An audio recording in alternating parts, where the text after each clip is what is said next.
अहिल्यानगर शहरातील केडगाव परिसरात प्रॉपर्टी नावावर करून देण्यासाठी वडिलांना मारहाण केल्याची धक्कादायक घटना घडली आहे। केडगाव परिसरातील वैष्णवनगर येथे मालमत्तेच्या वादातून मुलानेच आपल्या वडिलांवर लोखंडी रॉडनं हल्ला केलाय। या प्रकरणी जखमी वडिलांनी कोतवाली पोलीस ठाण्यात फिर्याद दिली आहे। सदाशिव भिंगारदिवे यांनी दिलेल्या फिर्यादीनुसार ते निवृत्त सुभेदार असून कुटुंबासह तेथे राहतात।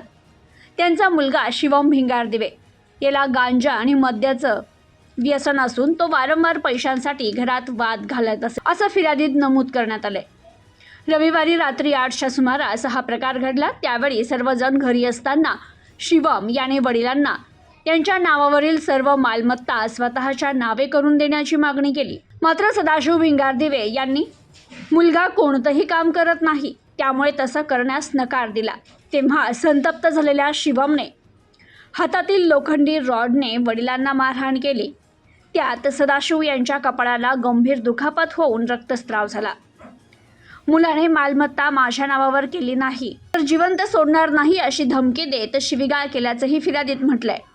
आरडाओरडा ऐकून घरातील इतर सदस्यांनी हस्तक्षेप करत भांडण थांबवलं।